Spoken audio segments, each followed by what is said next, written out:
Bien, hermanos, buenas tardes a todos. Vamos a tener un estudio más. Creo que con este estudio casi estaríamos concluyendo nuestro servicio. Y pues bueno, que ya hemos orado y cantado, les invito a que hagamos una oración. Vamos a pedir sabiduría al Señor, hermanos, para abrir su palabra nuevamente.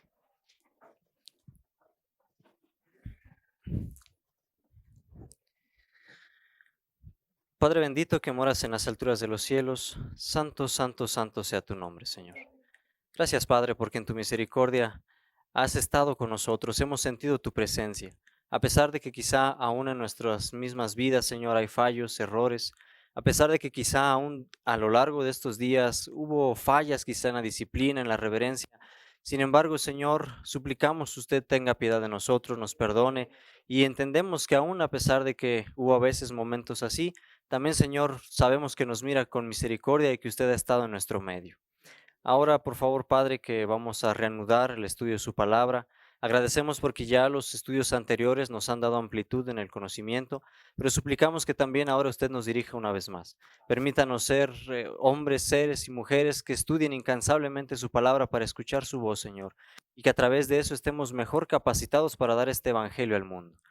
Le pedimos, por favor, usted nos acompañe, líbrenos de todo mal, aleje el enemigo de nuestro medio, Señor, para que podamos estar concentrados en su palabra. Y le suplico, Padre, toque mi vida, refresque mi mente para poder exponer adecuadamente su palabra y que a pesar de ser un instrumento ineficiente, pueda, Señor, hablar su espíritu a través de mí. Le suplico estas cosas y suplicamos a todos nos dé inteligencia. En el nombre de Cristo Jesús lo imploramos. Amén. Bien, hermanos, pues vamos a tener un pequeño estudio que es, de hecho, por lo que he estado viendo en los temas que se han dado, va a ser una condensación quizá de algunos temas que ya se tocaron, quizá no a detalle, no profundizaron en eso nuestros hermanos, pero sí van a ver ustedes que a lo largo de este estudio vamos a ver algunos detalles que ya se habían planteado. El tema en sí mismo, pues aquí tienen ustedes el título. Vamos a estudiar lo que tiene que ver con la batalla del Armagedón. Es un tema que, no sé, quizá ya lo han escuchado ustedes, alguna vez lo han leído de alguno de nuestros pioneros, o inclusive quizá quien ha estado o estuvo en alguna y otra iglesia pentecostal, católica, evangélica, quizá también escuchó ese tema y probablemente lo escuchó muy diferente a lo que vamos a escuchar el día de hoy. Hay un verso en el libro de Sofonías, ya no apunta esta cosa, Sofonías capítulo 1, versículo 3, que quisiera que me acompañen a leer. eh, Sofonías capítulo 1, versículo 3, destruiré a los hombres y a las bestias, destruiré a las aves del cielo y los peces del mar, cortaré a los impíos y raeré de la tierra a los hombres, dice el Eterno. Yo quisiera preguntar, hermanos, este verso, a raíz de lo que hemos estudiado, de lo que de manera personal ustedes quizá alguna vez han escudriñado, ¿en qué contexto nosotros encontramos el cumplimiento de esas palabras del libro de Sofonías? ¿O a qué les lleva a su mente cuando leemos este versículo? La mayoría seguramente vamos a pensar en la destrucción final. Y este verso lo ponemos porque nos ayuda a plantear lo que vamos a analizar el día de hoy. Pero antes, hermanos, bueno, a lo largo de estos días estuvimos estudiando varios temas y llegamos también a una conclusión importante, que sin lugar a dudas los escritos de nuestros hermanos los pioneros pueden ser una plataforma importante para entender temas que quizá de buenas a primeras nos cuestan trabajo. Estos hombres, a través del estudio, de la investigación, llegaron a plantear conclusiones que a nosotros hoy nos sirven para ampliar el panorama. Eso en algunos casos. Quisiera presentarles una información.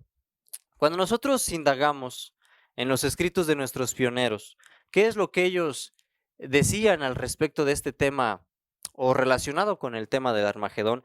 Nos vamos a encontrar una cosa muy curiosa. Quizá quienes ya lo han estudiado o han investigado en los escritos de los pioneros, sabrán que particularmente sobre este tema había una mala interpretación, si pudiéramos así expresarlo.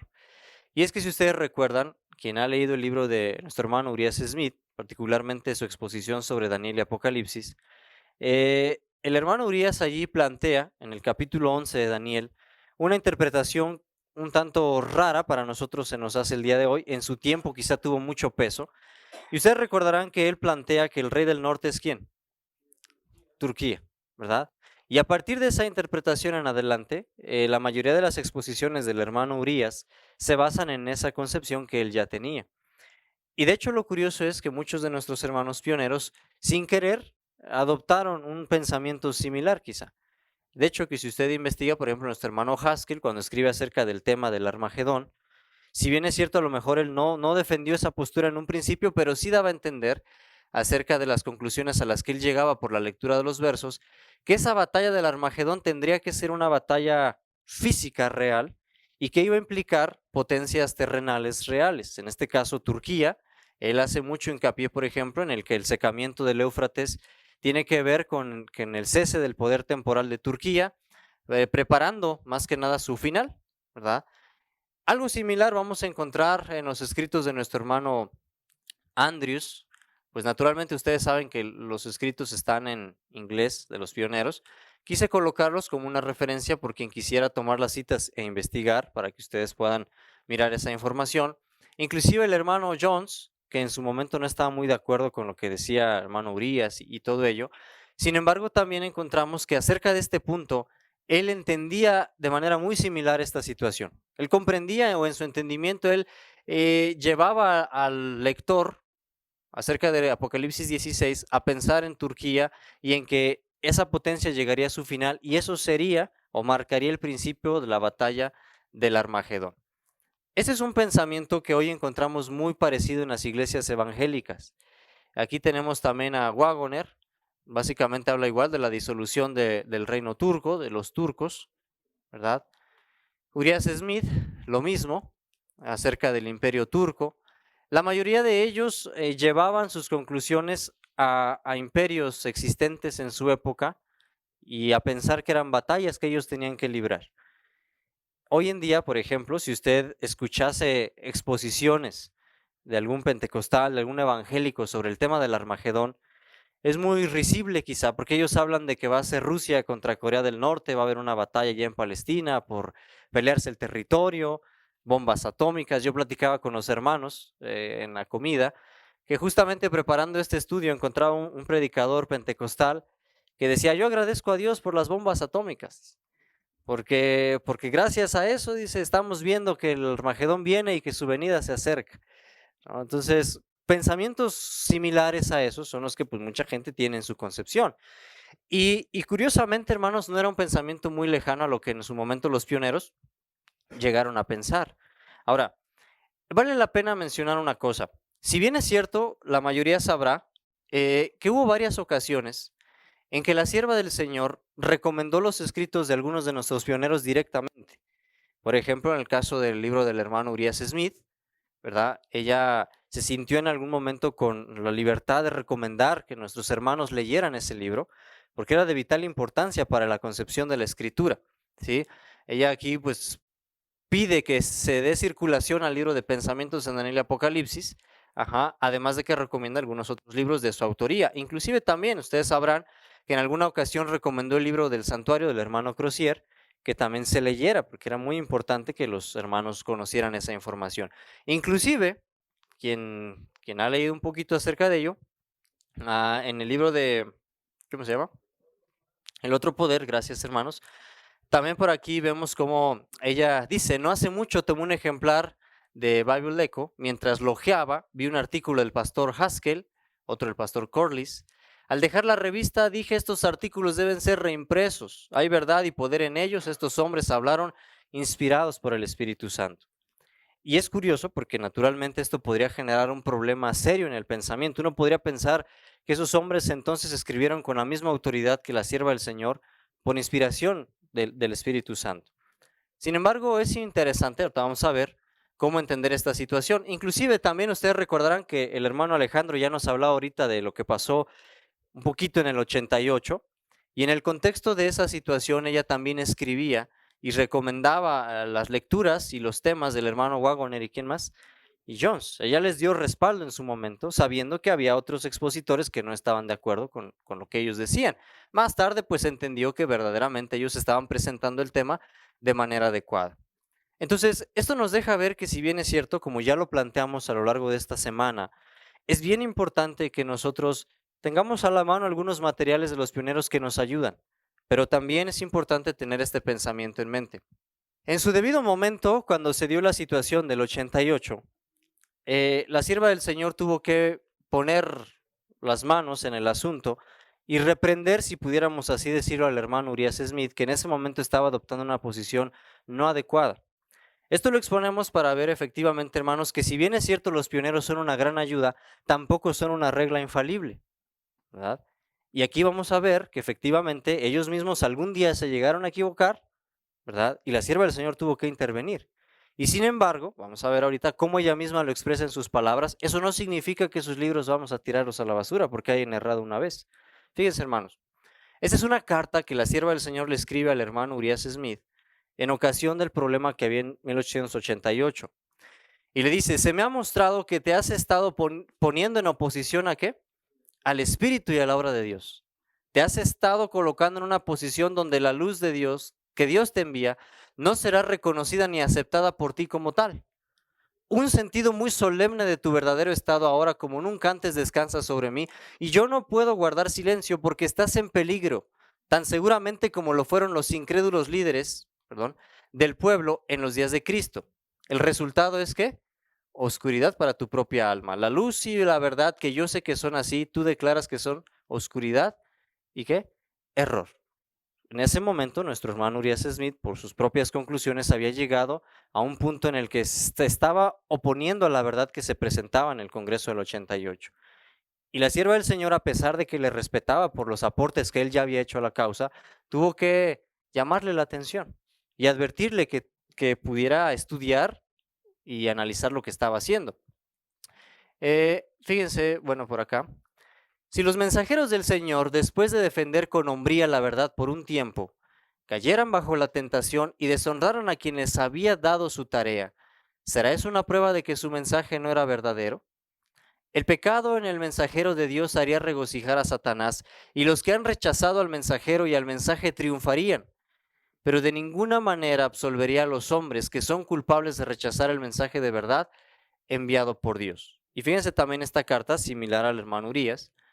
Yo no pierdo mi fe en Dios ni en ustedes, mis hermanos, ni tampoco considero que ustedes estén por sobre las ¿qué? Las tentaciones. Pero ustedes son susceptibles de cometer ¿qué? Errores. Una cosa sé, Dios nos va a ayudar si lo buscamos más sinceramente. Entonces, verdaderamente, hermanos, esto lo queríamos comentar en el contexto de lo que se ha estudiado esta semana. Hemos concluido que en algunos temas en los que no llegamos a un análisis o a un entendimiento actualmente, a veces es muy bueno echar mano de los libros de los pioneros. Sin embargo, hay que recordar que también eran hombres sujetos a ¿qué? A errores. Y eso implica que en algunas ocasiones vamos a encontrar en sus escritos algunas cosas que quizá no concuerden con la escritura, pero eso no significa que sus libros son desechables, porque gracias también a la labor de ellos, lo comentamos la otra vez, ¿verdad? Esos hombres fueron guiados también para fundar el conocimiento que hoy podemos desempeñar en plenitud. Ahora, hay un verso que en particular me gusta mucho en el libro de Daniel, capítulo 12, verso 4, ustedes lo conocerán, ¿verdad? Pero tú, Daniel, cierra las palabras y sella el libro hasta el tiempo, ¿qué? Del fin. Muchos correrán de aquí para allá y la ciencia, ¿qué cosa? Se aumentará. Era una promesa y una esperanza para nosotros. ¿Por qué lo digo así? Porque esto garantizaba, hermanos, que conforme el tiempo fuese llegando a su final, el conocimiento así también iría creciendo. Ya en las exposiciones hoy se ha dicho varias veces que nosotros tenemos el privilegio de tener más conocimiento que otras generaciones anteriores. Y eso es una realidad, porque el conocimiento estaba profetizado que tendría que acrecentarse. Y ahora, la sierva misma del Señor escribía en palabras de vida del gran maestro, una cita muy conocida, quizá que vale la pena recordar, en cada época hay un nuevo desarrollo de ¿qué? De la verdad. Un mensaje de Dios al pueblo de esta generación, de esa generación. Las viejas verdades son todas esenciales. La nueva verdad no es independiente de la vieja, sino un desarrollo de ella. Es únicamente comprendiendo las viejas verdades como podemos entender ¿qué? Las nuevas. Cuando Cristo deseó revelar a sus discípulos la verdad de su resurrección, comenzó desde Moisés y de todos los profetas y declarábales en todas las escrituras lo que de él decían. Pero es la luz que brilla en el nuevo desarrollo de la verdad la que glorifica lo viejo. Aquel que rechaza o descuida lo nuevo no posee realmente lo viejo, Para él la verdad pierde su poder vital y llega a ser solamente, ¿qué cosa? Una forma muerta.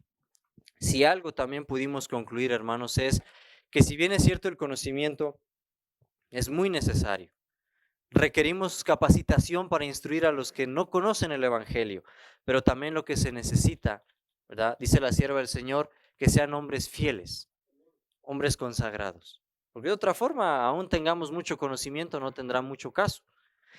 Bien, esto que hemos planteado como una introducción lo hacemos porque el estudio que vamos a desarrollar, que ya nos compete, dista de la interpretación de los pioneros que decíamos con anterioridad. Ellos nos llevaban a pensar en Turquía y en que el Éufrates iba a secar, iba a haber una batalla, algo similar como a la Tercera Guerra Mundial, y entonces venía el Señor. Pero lo curioso es que incluso con el paso de los años, esos postulados fueron cayendo, porque después Turquía simplemente dejó de tener importancia política y pues hoy realmente no es algo que nos quite el sueño. Entonces, ¿cómo armonizar? Y ahora entonces, ¿cuál será nuestro pensamiento en lo que respecta al Armagedón? Y bien, en el libro de Apocalipsis capítulo 16, versículo 12, les voy a invitar a que me acompañen en sus Biblias porque de hecho nos va a servir las diferentes versiones que traemos.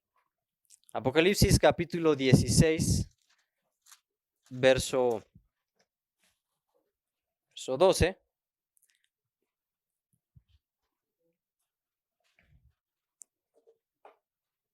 Dice así: y el sexto ángel derramó su copa sobre el gran río Éufrates, y su agua se secó, para preparar el camino para los reyes que vienen del oriente.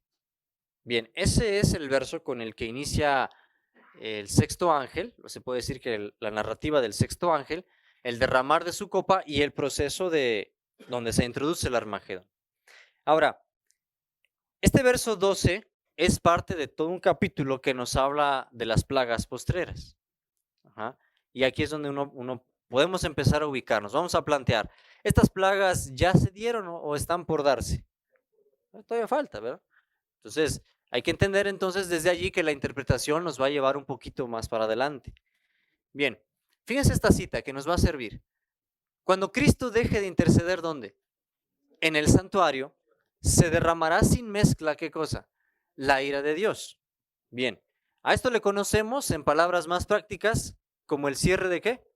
De la gracia, ¿verdad? Y entonces la sierva del Señor comienza a introducir esta ira de Dios cuando se comienza a derramar, dice, estas plagas no serán ¿qué?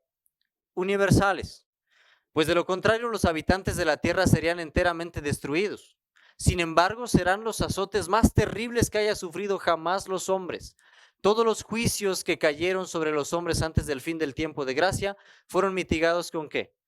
Con misericordia. Estas lecturas las estamos haciendo para ubicarnos en lo que le llaman la escatología. Porque aquí la sierva del Señor nos plantea que antes del cierre de la gracia van a estar cayendo sobre la tierra también unos juicios, pero esos juicios van a ser ¿qué? Mitigados con misericordia, y a eso también le damos un nombre. Le conocemos como el pequeño ¿qué? Pequeño tiempo de angustia. Es un periodo en el que están cayendo desastres. De hecho, la sierva del Señor, ustedes saben que habla de que ahorita ya están cayendo, como le dice ella, gotas, pequeñas gotas, ¿verdad? De la copa de la ira del Señor, pero son castigos mitigados con ¿qué? Misericordia. Y una vez que la gracia se cierra, pues se acabó la misericordia y ahora sí se derraman estas plagas. Bien, dice la sierva del Señor, era imposible que fuesen derramadas las plagas mientras Jesús oficiase en el santuario. Pero al terminar su obra allí y cesar su intercesión, nada detiene ya la ira de Dios que cae furiosamente sobre la desamparada cabeza del culpable pecador que descuidó la salvación y aborreció ¿qué cosa? Las reprensiones. Ahora fíjense, esta parte es interesante. En aquel terrible momento, después de cesar la mediación de Jesús, a los santos les toca vivir ¿cómo? Sin intercesor, en la presencia del Dios ¿qué? Santo. Y vamos a hacer un poquito más de contexto porque creo que lo saben. Ya nos estamos ubicando en el cierre de la gracia, de ahí en adelante. Y de aquí en adelante la sierva dice, en aquel terrible momento, después de cesar la mediación, a los santos. ¿Quiénes santos? ¿Quiénes prevalecen después del cierre de la gracia? Los santos, específicamente un grupo, si pudiéramos así determinarlo. ¿Cómo? ¿Por ahí se escuchó? Los 144,000, ¿verdad? en aquel terrible momento estos van a vivir ¿cómo? ¿Sin qué? Sin intercesor, en presencia del Dios Santo. Bien. Y ahora dice, había sido decidido todo caso, esto nos presenta cómo fue el cierre de la gracia, y dice aquí, entonces vi que Jesús se despojaba de sus vestiduras sacerdotales y se revestía de sus más regias galas, llevaba en la cabeza muchas coronas, una corona dentro de otra, rodeado de la hueste angélica dejó el cielo, las plagas estaban cayendo sobre los moradores de la tierra, ¿sí? Cuando nuestro Señor deja el cielo, en ese momento, o podríamos decirlo así, ¿cómo nosotros sabemos que Jesús ha dejado ya el cielo? Cuando las plagas estén, ¿qué? Cayendo. Eso nos ubicaría y entonces diríamos, bueno, Jesús ha dejado el cielo porque las plagas ya están cayendo, ¿sí? Bien, ahora, bueno, aquí dice que algunos le acusan, ustedes ya esto lo conocemos. Bien, si pudiéramos ubicarnos ya en los eventos finales, encontramos el cierre de la gracia, ¿verdad? Comienza ese periodo que le conocemos como el tiempo de angustia, donde los 144,000 están viviendo, dice la lectura, sin intercesor. Ajá. Viene el momento en el que se da el decreto de muerte, el tiempo de angustia de Jacob, y comienzan algunos eventos. En todo este periodo que encontramos aquí en medio, ¿qué está pasando en la tierra? ¿Están cayendo qué? Las 7 últimas plagas. Ajá. Ok. Bueno, en esta situación vamos a ver. Entendemos entonces, hermanos, que para el tiempo en el que, según leímos ahorita, el sexto ángel derrama su copa, estamos ya en el tiempo de la sexta plaga, la gracia ya se cerró, según la lectura no queda esperanza de arrepentimiento y salvación ya para ningún impío, pues la gracia ya se ha cerrado, el sellamiento ha terminado y nos encontramos en un momento en el cual el mundo está siendo devastado por las plagas, solo quedan vivos los 144,000 y según podemos concluir del conflicto de los siglos, aunque ellos no lo saben, sufrientes y perseguidos por un decreto, huyen y claman por estar en paz con Dios y ruegan que Cristo apresure ¿qué? Su venida. Ustedes recuerdan que el tiempo de angustia de Jacob y el tiempo de angustia en general, entendemos que es un periodo en el que ellos están siendo perseguidos, pero la sierva del Señor recalca que su angustia no es tanto por la persecución física, sino ¿por qué? ¿Se acuerdan? Una angustia mental, pero ¿por qué es esa angustia mental? No saben si han sido perdonados o no. Por eso dice, ellos no saben para empezar si son los 144,000. Ellos simplemente están viendo la destrucción, están preocupados y por su vida espiritual más que otra cosa, su salvación. Y entonces, hermanos, en ese contexto, sí, podemos leer también, habrá entonces una gran tribulación como nunca hubo desde el principio del mundo ni habrá después, y si esos días no fuesen acortados, ¿qué cosa? Nadie se salvará, pero por causa de los elegidos aquellos días serán acortados. Aquí viene la cosa curiosa. Cuando leemos Apocalipsis 16:12 nos habla acerca del gran río ¿qué? Éufrates. Y según la lectura obvia de las plagas anteriores, ustedes recordarán que las 2 primeras plagas, incluso la tercera también tiene que ver, habla de situaciones directas que acontecen ¿a qué? A los mares y a los ríos, ¿se acuerdan? ¿Qué le va a pasar a los mares y a los ríos? Se convierten en sangre, ¿verdad? También incluso para habla del sol, situaciones de ese tipo. Ahora bien, esta lectura nos recuerda algo literal que sí sucedió en la historia. ¿Sí? Esta es una fotografía o más bien una ilustración aproximada de lo que sería el imperio babilónico. Y cómo el río Éufrates, ¿se acuerdan que pasaba qué? En medio de la ciudad. Fue precisamente esa la forma en la cual Ciro pudo pues entrar a Babilonia, conquistar. Ahí tenemos más o menos esa ilustración. ¿Pero por qué la colocamos? Bueno, porque decíamos hace rato, el conocimiento evangélico de hoy dice que la batalla del Armagedón va a librarse otra vez aquí en Palestina. En el Éufrates literal, va a haber un secamiento, las potencias ahí se van a reunir, Putin y no sé quién de Corea y van a pelearse ahí con bombas atómicas y toda la cosa. Esa es la ideología de hoy. Y entonces uno se espanta y cuando oímos hablar de guerras, pues uno piensa que ya viene el Armagedón y todos estamos bien espantados. Pero entonces, hermanos, vamos a entender que ahora estamos hablando mayormente de símbolos, ¿verdad? Y en la Biblia hemos repetido hasta el cansancio que cuando se habla de agua, ¿a qué se refiere generalmente? ¿Verdad? Pueblos, muchedumbres, gentes. Bien, el verso nos indica que el agua de este río, el agua en el cual se ubica ahora la Babilonia espiritual, se va a secar, ¿verdad? Y vamos a ir entendiendo esta situación. Pero ¿para qué se seca? ¿Por qué se seca? Para que se prepare el camino de quién, hermanos? De los reyes del oriente. Y aquí había otro debate, porque cuando hace rato el hermano Alejandro exponía, y por ahí nos tocó saber un poquito acerca de la ideología de Pippinger, y pues cuando él leía Oriente, luego pensaba ya en el Islam y todas estas cosas. Entonces, inclusive en el tiempo de los pioneros, se interpretaba a los reyes del Oriente como los reyes turcos, los reyes por ahí de toda esa zona. Sin embargo, vamos a ver a qué conclusiones podemos llegar. El libro de Ezequiel, capítulo 43, verso 1 al 2. ¿Qué dice, hermanos? Entonces me elevó a la puerta oriental y vi la gloria del Dios de Israel que venía ¿de dónde? Del oriente. Su sonido era como el de muchas aguas y la tierra se llenó de la luz de su gloria. También Mateo 24, 27, un verso muy conocido, porque como el relámpago que sale del oriente y se muestra hasta el occidente, así será, ¿qué cosa? La venida del Hijo del Hombre. Y saben, esta cita tiene una lectura, una aplicación muy bonita que ahorita vamos a compartir, que yo nunca había analizado. Inclusive también en Apocalipsis 7:2, vamos a nuestras Biblias, porque ese sí no lo puse allí. Apocalipsis capítulo 7, versículo 2. ¿Qué dice? A ver, ¿qué dice? Por favor, si lo pueden leer todo el verso para que quede en la grabación también.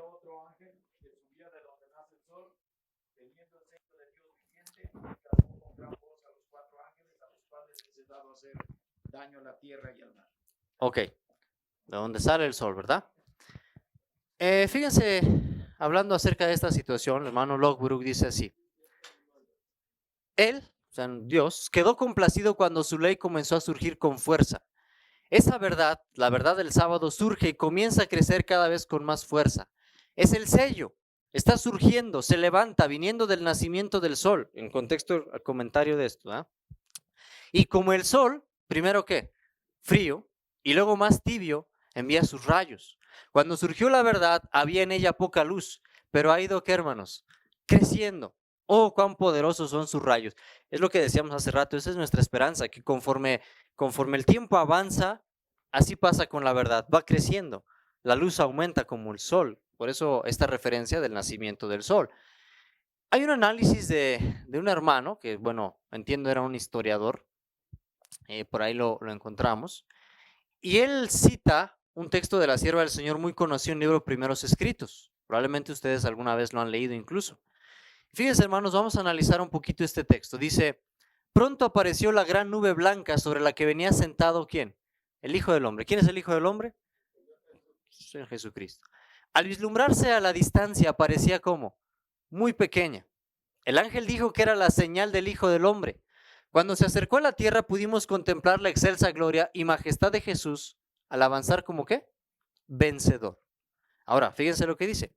Una comitiva de santos ángeles ceñidos de brillantes ¿qué? Coronas le escoltaban en su camino.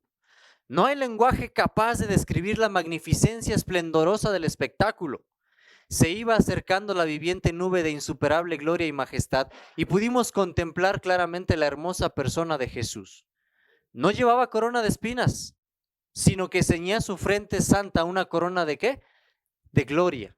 Sobre sus vestidos y muslo aparecía escrito el título de Rey de Reyes y Señor de Señores. Su aspecto era tan brillante como el sol de mediodía, sus ojos como llama de fuego y sus pies parecían de fino bronce. Resonaba su voz como concierto armónico de instrumentos músicos. La tierra temblaba delante de él, los cielos se apartaron y como arrollado pergamino y las montañas e islas se descuajaron de su asiento. Y los reyes de la tierra, los grandes, los ricos, los capitanes, los poderosos y todo siervo y todo libre, se escondieron en las cuevas y entre las peñas de los montes y decían a los montes y a las peñas, ¿qué? Caed sobre nosotros y escondednos del rostro de aquel que está sentado sobre el trono y de la ira del Cordero, porque el gran día de su ira ha llegado. ¿Y quién podrá sostenerse en pie? Los que poco antes hubieran exterminado de la tierra a los fieles hijos de Dios, presenciaban ahora la gloria de Dios que sobre estos reposaba. Y en medio de su terror los impíos oían las voces de los santos, que en gozosas estrofas decían, he aquí este es nuestro Dios, le hemos esperado y nos salvará. Ok, el relato en general nos habla de un momento en el que los santos están sufriendo. De repente no brilla esto. Están sufriendo porque dice que todos los reyes de la tierra, la gente perseguidora, estaban a punto de exterminarlos, los hubieran podido exterminar fácilmente. Pero en ese momento de prueba, en el momento de mayor crisis, dice la sierva del Señor, es entonces cuando se comienza a manifestar la señal de la venida de nuestro Señor Jesucristo. Y la sierva del Señor dice, yo vi como una comitiva de santos ángeles ceñidos de brillantes, ¿qué? Coronas. Entonces el análisis del hermano Wolfkill es, Wolfkill, quién sabe cómo se lea, ¿verdad? Él dice, bueno, yo miro aquí, o podemos inclusive, hermanos, analizar, yo también así lo puedo percibir, miramos a nuestro Rey de Reyes y Señor de Señores, que viene acompañado de una comitiva de ángeles con coronas. Dice, yo aquí miro a los reyes que vienen del oriente, pero también aquí encontramos otro grupo, porque aquí, mientras los reyes vienen, ¿verdad? Cristo con sus ángeles, aquí en la tierra también hay otros, ¿qué? Otros reyes, pero ¿son qué cosa? Los reyes de la tierra. Y entonces, con este análisis podemos desmentir esa idea que inclusive, repito, en el tiempo pasado se había abrazado en el adventismo, de que los reyes del oriente eran las potencias terrenales. Vemos una diferencia clara. Y acerca de esto, fíjense, hay algunos otros comentarios también de algunos escritores de nuestra iglesia. Los reyes del oriente son puestos en contradistinción con los reyes de la tierra, indicando que son un grupo ¿qué? Separado y distinto. No son lo mismo los reyes del oriente que los reyes de la tierra, en el contexto de Apocalipsis que estamos leyendo. Dice acá, vamos a leer nada más lo negrito para economizar tiempo. 2 versículos que ilustran este hecho pueden encontrarse en Isaías 41, versos 2 y 25, donde el justo del oriente o del nacimiento del sol no puede ser otro sino ¿quién? Cristo mismo. Ok, dice Joel, capítulo 3, versículo 11. Juntaos pronto, ¿qué? Naciones de todas partes y congregaos. Haz descender, oh Eterno, ¿a quién? A tus valientes. Las naciones de Joel 3 son aplicadas por el espíritu de profecía a los enemigos de Israel espiritual y no tienen referencia directa a las naciones al oriente de Jerusalén. Las naciones de Joel 3 son los enemigos del pueblo de Dios y los reyes del oriente, de Apocalipsis 16:12, son los libertadores del pueblo de Dios y enemigos de Babilonia. De este hecho no puede haber duda. Esto, información al respecto la podemos encontrar también en el libro de nuestro hermano Luis Webb. Ahora, acerca de ello, fíjense, hay un análisis interesante, porque en el mismo libro de Apocalipsis 16, vamos a la lectura otra vez, Apocalipsis capítulo 16, primero se nos plantea que el sexto ángel derrama su copa, dice que se prepara el camino para los reyes del oriente, luego se introduce algo acerca del dragón, la bestia, el falso profeta, ahorita lo vamos a analizar, pero en el verso 15 más adelante se repite una promesa. Dice, mirad que yo vengo como ¿qué? Como ladrón. Dichoso el que vela y guarda su ropa para que no ande desnudo y vean su vergüenza. Bien, algunos textos, que ahorita nada más los colocamos así, también por tiempo, nos enseñan que la venida de Cristo, hermanos, será vista ¿dónde? En el oriente. De hecho, hay varios pasajes a este respecto. Inclusive, fíjense por acá, Apocalipsis 1:7 se nos dice aquí que viene con las nubes y todo ojo le verá, y los que le traspasaron y todos los linajes de la tierra harán lamentación por él. La sierva del Señor nos dice que esta nube será vista ¿dónde? Hace rato leímos la cita, ¿verdad? Cuando Jesús dijo que su venida sería como relámpago que sale ¿de dónde? Del oriente, también dijo, entonces aparecerá la señal del Hijo del Hombre en el cielo, y entonces lamentarán todas las tribus de la tierra, y verán al Hijo del Hombre viniendo sobre las nubes del cielo con poder y ¿qué? Gran gloria. Ajá. Fíjense, hermanos, por acá, vamos a ver dónde, aquí está esta cita. Y vi una nube ardiente que se aproximó donde estaba Jesús. Esta cita aclara un poquito más lo de primeros escritos. Entonces Jesús se quitó sus ropas sacerdotales y se vistió con sus vestiduras reales. Tomó su lugar en la nube que lo transportó ¿a dónde? Al este, desde donde apareció por primera vez ante los santos en la tierra. Una pequeña nube negra que era la señal del Hijo del Hombre, mientras la nube pasaba desde el lugar santísimo hacia el este, lo cual llevó varios días. La sinagoga de Satanás adoró junto a los pies de los santos. Ajá. Recuerdan ustedes que inclusive el conflicto de los siglos nos dice que hay un momento cuando se ve la señal del Hijo del Hombre que hasta los mismos demonios adoran, porque ven que Cristo viene. Ahora, en esa presentación sublime se describe lo que podríamos entender así como la venida de los reyes del oriente. Ajá.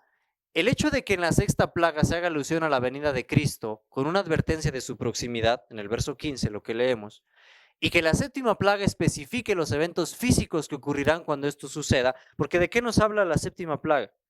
Verso 17.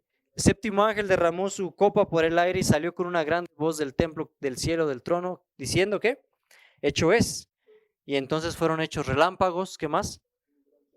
Voces, truenos y un gran terremoto. Esto la sierva del Señor lo cita en ocasión de la venida de nuestro Señor. Esto nos hace pensar entonces que la reunión para la batalla del Armagedón y la batalla misma tendrían que tener lugar antes de que Cristo venga. Pero vamos a entender, hermanos, y según lo que leímos en primeros escritos, que ya los hijos de Dios están desempeñando una batalla contra las fuerzas del mal, del enemigo. Si bien es cierto, quizá no una batalla de espada contra espada, pero ellos están en una lucha porque ya en lo que hemos entendido de las señales, imagínese usted, están cayendo las plagas, se ha dado el decreto de muerte y ellos están siendo perseguidos. Se empieza a ver manifestaciones espiritistas, en las que inclusive hemos leído, dice que algunos familiares de los santos resucitan para querer engañar. E inclusive también, por si fuera poco, Satanás intenta imitar la venida ¿de quién? De Cristo. Entonces, con todo eso, pues ellos están dudosos, preocupados, indecisos por momentos y con miedo. Una lucha terrible, un tiempo de angustia terrible. Esa batalla precisamente nos hace pensar en que Cristo tiene que venir a libertar a su pueblo. Y vamos a ver, fíjense.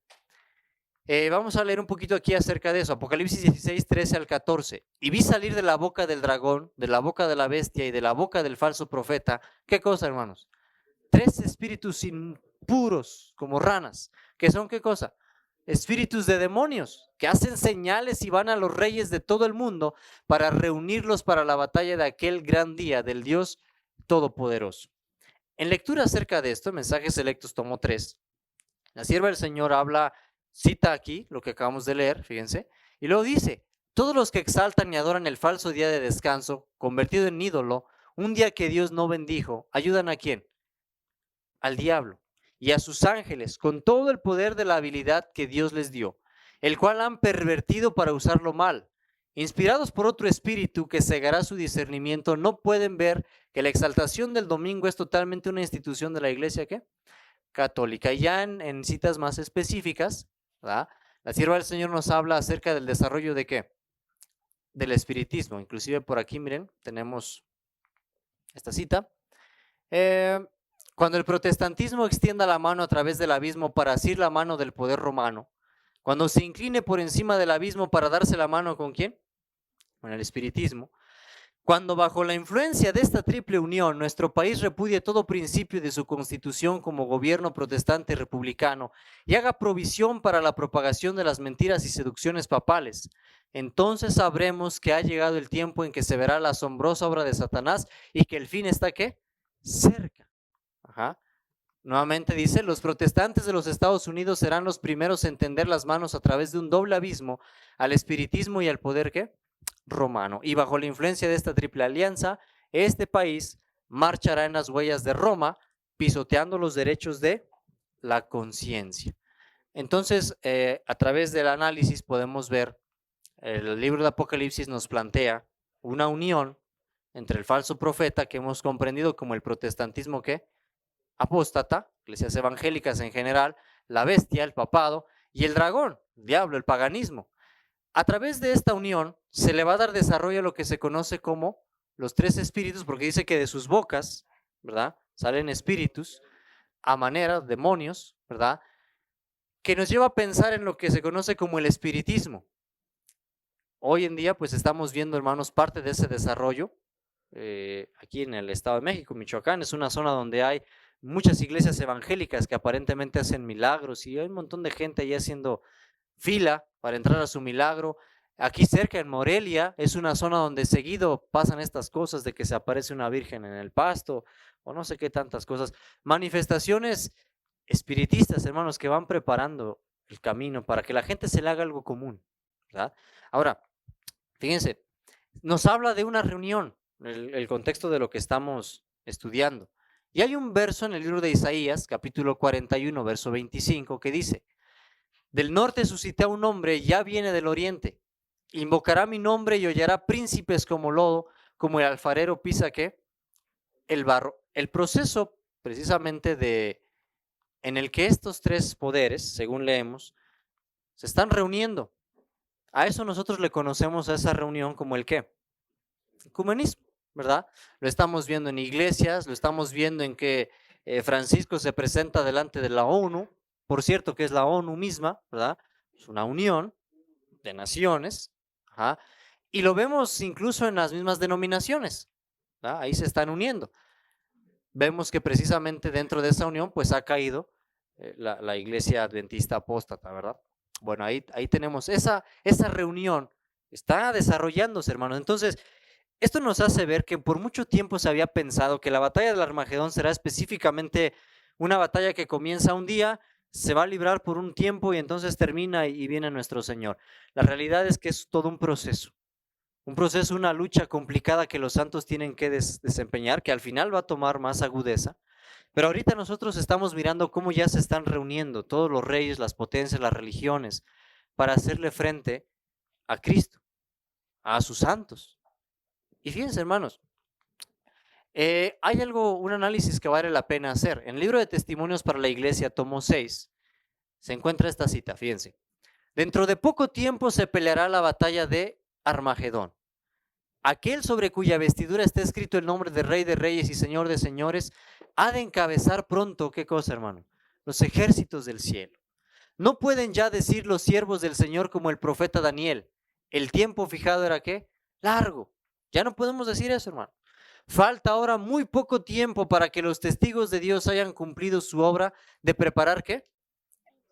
Esto precisamente a mí me llama mucho la atención porque fíjense, la sierva del Señor nos aclara que ya falta muy poco para que los testigos de Dios se encarguen y terminen su labor de preparar ¿qué?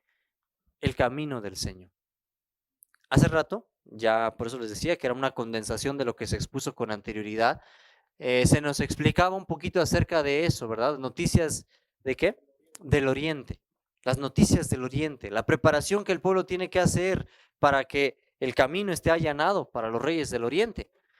Joyas de los testimonios. La influencia de estos mensajes se ha estado profundizando y ensanchando, poniendo en movimiento los resortes de la acción en millares de corazones, sacando a la existencia instituciones de saber, casas editoriales y ¿qué? Sanatorios. Ahorita, hermanos, esta semana, por movimiento de nuestra fe y nuestra convicción, estos resortes están tratando de brincar, como dice ahí, de ponerse en acción y echar mano de lo que necesitamos. Sabemos que necesitamos instituciones que prediquen el mensaje de los tres ángeles. Entonces es parte del llamado de esta labor. Todos estos instrumentos de Dios para cooperar en la gran obra representada por los ángeles, primero, segundo y tercero, la obra que consiste en advertir a los habitantes del mundo que Cristo viene, ¿qué cosa, hermanos? Por segunda vez, con poder y grande gloria. Esta labor es la obra de preparación que nosotros tenemos que hacer para que los reyes del Oriente puedan llegar. Porque ¿cómo pueden llegar si no se les anticipa su venida antes? Tenemos que anunciar que vienen esos reyes del Oriente, que nuestro Señor viene dirigiendo las huestes celestiales para librar a su pueblo. Una predicación, hermano, que nosotros condensamos en lo que es los mensajes de los tres ángeles. Fíjense, Joel capítulo 3, versículo 13 y 14. Echad la hoz porque la mies está, ¿qué? Madura. Venid a pisar, porque el lagar está lleno. Rebosan las cubas, porque mucha es la maldad de ellos.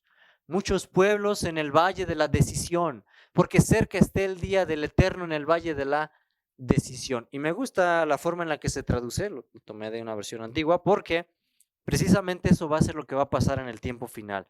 La lucha del hombre será por una decisión que pudiera parecer muy simple, entre elegir a nuestro Señor o elegir al diablo. Pero es una decisión que va a hacer que muchos tengan que sudar gotas de sangre, si pudiéramos utilizar la expresión, porque va a ser una lucha compleja en dejar aquello que hemos amado por muchos años. Y esa decisión va a ser lo que va a determinar de qué lado nosotros vamos a estar, ¿verdad? El número de esta hueste, fíjense más o menos cómo va a estar el tiempo para ese momento. El número de esa hueste había disminuido. En el zarandeo algunos fueron dejados al lado del camino. Todavía ahorita estamos en este proceso. Y este proceso es bien importante porque dice la sierva del Señor, yo siento que cuando lo escribió, pues ella también lo escribía con dolor.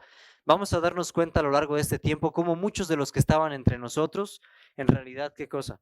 No eran de nosotros, no pertenecían a este movimiento.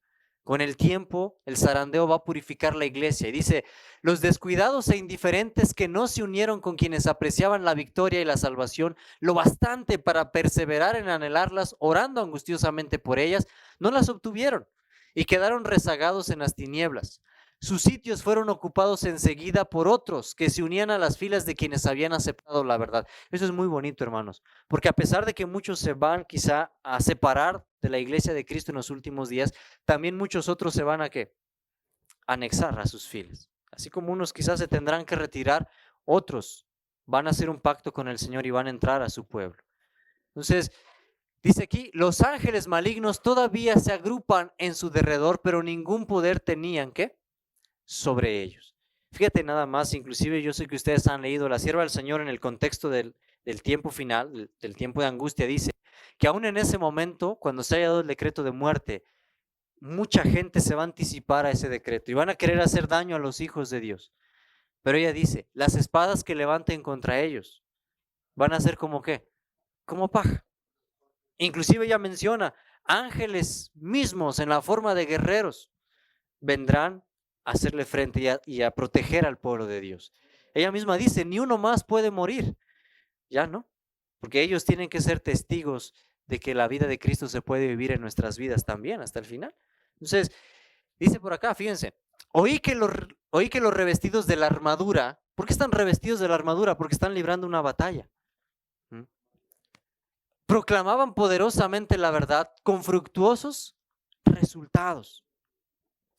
Muchas personas habían estado ligadas, algunas esposas por sus consortes y algunos hijos por sus padres. Las personas sinceras, que hasta entonces habían sido impedidas de oír la verdad, se adhirieron ardientemente a ella. Desvanecióse todo temor a los parientes y solo la verdad les parecía sublime. Habían tenido hambre y sed de la verdad y ésta les era más preciosa que la vida. Pregunté por la causa de tan profundo cambio y un ángel me respondió, es la lluvia tardía, el refrigerio de la presencia del Señor, el potente pregón ¿de qué? Del tercer ángel. Esa labor, hermanos, es precisamente en la que nosotros esperemos involucrarnos también. Ya el hermano nos ha explicado que para que la lluvia tardía pueda caer sobre nosotros tenemos que estar preparados, ¿verdad? Ser vasijas preparadas para recibir el Espíritu Santo, porque de otra forma esa lluvia tardía no nos va a hacer ningún beneficio. Y hermanos, precisamente eso es algo de lo que logramos aquí concluir, que si bien es cierto, hay muchos temas, hermano, en la palabra del Señor que requieren investigación, estudio, que a veces hay dudas que nos quitan el sueño y que uno quisiera escudriñar hasta el cansancio. Pero si hay algo que verdaderamente al enemigo le va a dar temor, como lo dice Daniel capítulo 11, son estas noticias. 3 mensajes claros y directos contra él. Podemos invertir mucho tiempo en otros temas, pero el mensaje de los 3 ángeles es lo que verdaderamente le hace que le tiemblen las piernas al diablo, ¿verdad? Y eso es la obra en la que debemos de estar implicados. Ciertamente habrá mucho que querramos estudiar y el Señor no nos lo prohíbe, pero no dejemos de hacer esta labor. La gente necesita conocer que Cristo viene, dice la sierva del Señor. Y esa es la labor que tenemos que hacer, es la preparación. Dice por acá, pruebas terribles, hermanos, esperan ¿a quién? Al pueblo de Dios. Eso es lo que se plantea. El espíritu de guerra agita las naciones desde un cabo de la tierra hasta el otro. Mas a través del tiempo de angustia que se avecina, un tiempo de angustia como no lo hubo desde que existe nación, el pueblo de Dios permanecerá como. Pero, ¿cómo le hace el pueblo, hermanos de Dios, en ese tiempo para permanecer inconmovible? ¿Qué lo sostiene? Sin lugar a dudas, hermanos, su fe, su consagración, su convicción de que las promesas del Señor se van a cumplir. Eso es lo que lo va a sostener. Satanás y su ejército no podrán destruirlo, porque ángeles poderosos, ¿qué cosa? Lo protegerán. No, hermanos, sin lugar a dudas allí, muchos de los versos que por muchos años hemos repetido y quizás hasta memorizado, ahí van a encontrar su cumplimiento más perfecto. Por ejemplo, el ángel del Señor, ¿qué cosa? Acampa alrededor de los que le temen. ¿Y qué hace? Y los defiende. Allí precisamente vamos a ver esas palabras consumarse en su totalidad. Y hermanos, es precisamente la esperanza que nosotros tenemos. Dice, el sello del Dios vivo estará sobre su pueblo. Porque en el contexto de lo que hemos leído ya termina el sellamiento, ya están sellados. Este pequeño remanente, incapaz de defenderse en el mortífero conflicto con las potestades de la tierra mandadas por la hueste del dragón, hace de Dios qué cosa, hermanos. ¿Se dan cuenta? No puede ser una batalla literal porque nosotros somos ¿qué? Indefensos, incapaces. Si tuviéramos que pelearnos contra Rusia y contra el diablo mismo, seríamos destruidos, no podemos prevalecer. Ese pueblo indefenso, dice, es incapaz de defenderse tanto de potencias físicas como aún espirituales. Y por eso dice que en ese tiempo lo único que el pueblo remanente va a hacer su defensa es ¿a quién? A su Dios. Eso va a ser nuestra defensa. Ha sido promulgado, según ya lo entendemos, por la más alta autoridad terrestre el decreto de que adoren a la bestia y reciban su marca bajo pena de persecución y muerte. Dios ayuda entonces a su pueblo, porque ¿qué podría hacer sin su ayuda en un conflicto tan terrible? Precisamente, hermanos, es bien importante que a lo largo de la convivencia que hemos tenido aquí, a lo largo de los temas que se han expuesto, entendamos que tenemos que salir al campo de batalla y que van a venir pruebas difíciles. Y esas pruebas, hermanos, no las podemos esperar nada más hasta el tiempo del fin. Incluso ahora mismo. Aquí, por ejemplo, hemos estado orando, nos hemos estado luchando por consagrar. Al volver a casa inmediatamente nos vamos a topar con pruebas que van a querer desbaratar los avances que hicimos aquí, la consagración que pudimos obtener aquí. Esas pruebas, hermanos, van a acrecentarse hasta que nuestro Señor, el Rey del Oriente, venga a librarnos de ellas, hermanos. Y tenemos que persistir en esa batalla. Si fuese verdaderamente una batalla literal como se pretende plantear hoy en día, el pueblo de Dios no tendría cómo subsistir. Y la Biblia es clara. Nuestra lucha, dice el apóstol, no es contra ¿qué? No es contra carne ni sangre, sino contra principados y potestades ¿de qué? De las tinieblas. ¡Qué terrible conflicto! Y ahorita, hermanos, quizá nosotros podemos repetir ese verso, pero va a llegar el momento en el que literalmente te vas a enfrentar con esas potestades. Cuando tu familiar, algún conocido, dice la sierva del Señor, se manifieste en forma literal, más bien un demonio, pero va a venir a quererte engañar. Manifestaciones difíciles que no sabemos, hermanos, si ahorita mismo estamos listos para enfrentar, sin duda quizá no. Por eso bien la sierva del Señor decía que ni uno, hermanos, de cada 20 está preparado. La fe que actualmente ostentamos tener, hermanos, es insignificante para las pruebas que van a venir más adelante. Y por ello es bien importante que el pueblo de Dios luche por persistir. Ha sido un gozo, creo, para todos esta semana porque hemos escudriñado la Escritura, nos hemos gozado y nos hemos deleitado en la Escritura que el Señor nos ha dejado. Pero sí hemos llegado a conclusiones importantes, ¿verdad? En el pasado, hermanos, los pioneros establecieron muchos puntos importantes y vemos que quizá en algunas otras cosas no tenían la plenitud de la luz que hoy tenemos. Por lo tanto, mayor es la responsabilidad que usted y yo tenemos, hermanos, que enfrentar. En el contexto de 1888, la sierva del Señor explicaba, ¿verdad?, que sin la justicia de Cristo no estamos listos para recibir a nuestro Señor. Y hermanos, qué bueno que en este concilio no se manifestó ese espíritu de tensión que hubo en la reunión de Minneapolis en el 88. La sierva del Señor se fue triste y decepcionada porque dijo, yo me fui y nunca vi confesiones, nunca vi que los hermanos se pidieran disculpas, nunca vi que hubiera palabras de reprensión, de aliento, pero también de humildad. Ella se fue decepcionada. Hermanos, de aquí nos podemos ir con la satisfacción de que había cuestiones tensas que se pudieron arreglar. Y eso es parte esencial de la preparación del pueblo, porque necesitamos ser un frente que unido. Gloria a Dios, hermanos, porque nos permitió tener esta reunión, a pesar de que ahorita el mundo convulsiona. Al salir de aquí vamos a toparnos otra vez con que el COVID y que tanta cosa, hermano. Pero en medio de esa situación, nosotros alcanzamos a discernir la venida del Rey del Oriente. Y saben, hermanos, no podemos decir como ese pastor evangélico, ¿verdad? Gracias a Dios por las bombas atómicas, pero sí decimos gracias a Dios porque nos tocó mirar el desarrollo del ecumenismo y eso indica que Cristo viene muy pronto, hermanos. ¿Cuántos quisieron ver los días que nosotros estamos mirando? Y sin lugar a dudas también, hermanos, requerimos estar bien listos. Hay una promesa muy linda. Apocalipsis capítulo 3, verso 21. Al que venza le daré que se siente, ¿qué cosa? Conmigo en mi trono, así como yo he vencido y me he sentado con mi Padre, ¿qué? En su trono. Precisamente, hermanos, ya lo estudiamos, hubo un tema específicamente de eso. Somos llamados a ser junto con Cristo reyes y ¿qué? Sacerdotes. Qué enorme privilegio, hermanos. ¿Sí? Si lo pensáramos, sin lugar a dudas, más de una horita diríamos, yo no soy digno de ser rey y sacerdote con Cristo. Pues claro que no lo somos por nuestros méritos. Es a través de la dignidad que Cristo nos otorga por su justicia y su muerte en la cruz. Y eso es lo que nosotros queremos y tenemos que entender, que así como vamos a ver del cielo venir a los reyes del oriente, nosotros somos llamados también a ser parte de esa comitiva, sentarnos con Cristo en su trono y reinar. Qué privilegio tan grande. El hermano White, uno de nuestros pioneros también, logró hacer hincapié en el punto central acerca del tema del Armagedón. Y en palabras breves él lo definía así: la gran batalla no será entre nación y nación, sino entre la tierra y ¿qué cosa? Y el cielo. Una batalla dura, complicada. Una batalla que tal vez nosotros platicábamos en la semana, quizá no podemos discernir cómo las huestes de las tinieblas ahorita mismo quisieran dañarnos.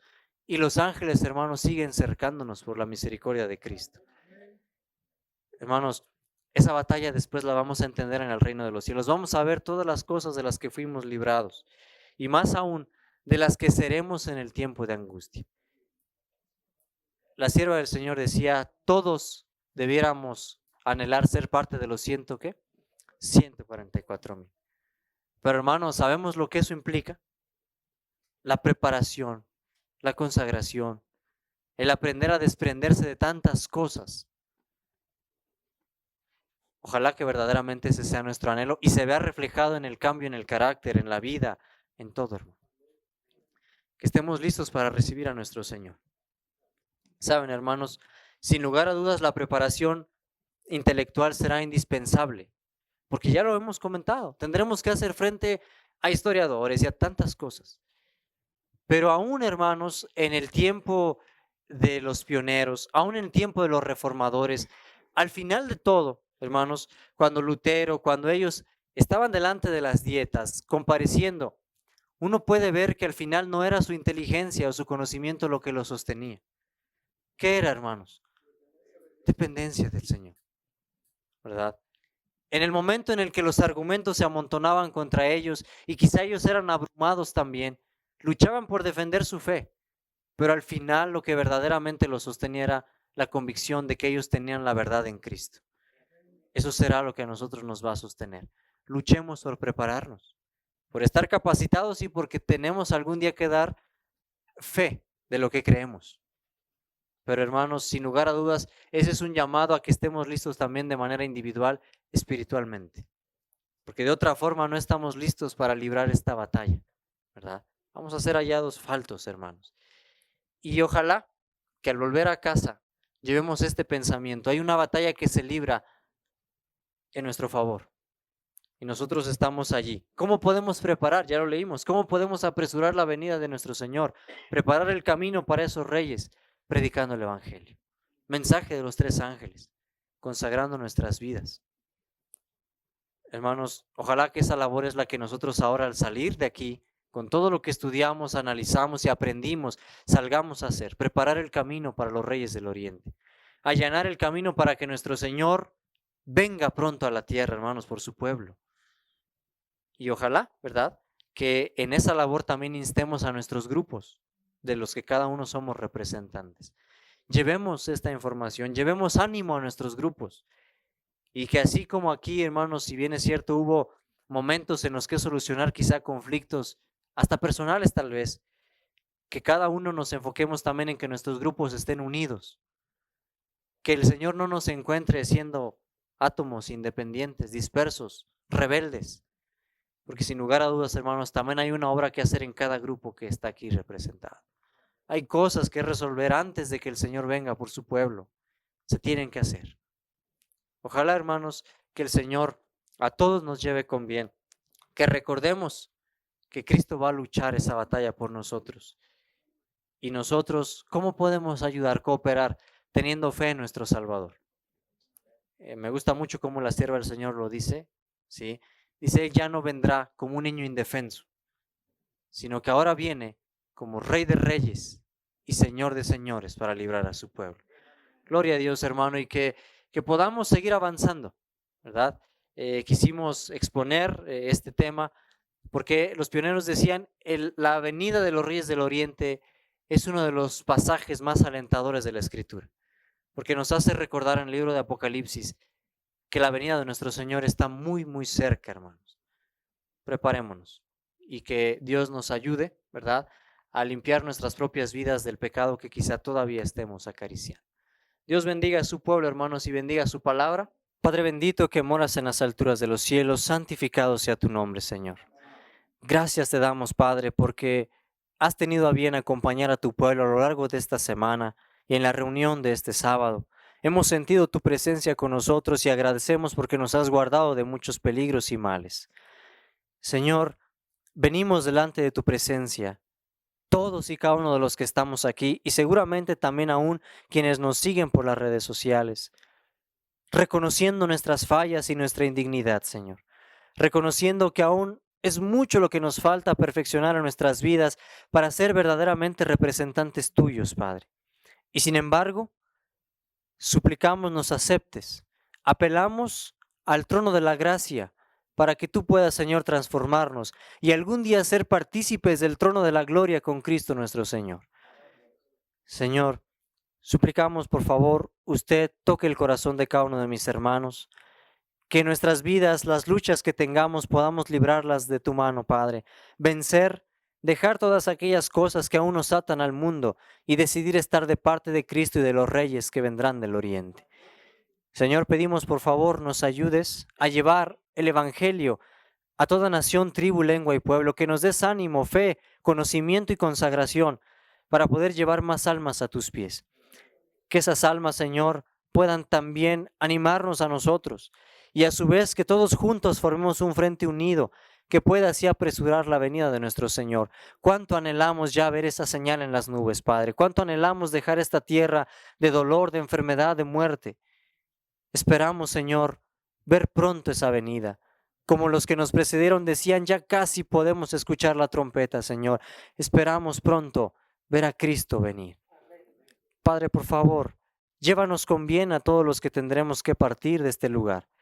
Gracias porque permitiste que pudiéramos tener esta reunión, aprender, reconocer fallas y poder como hermanos unificarnos, pedirnos disculpas, poder estar juntos en el mismo pensar y en amor en Cristo Jesús. Gracias, Señor, por esta reunión.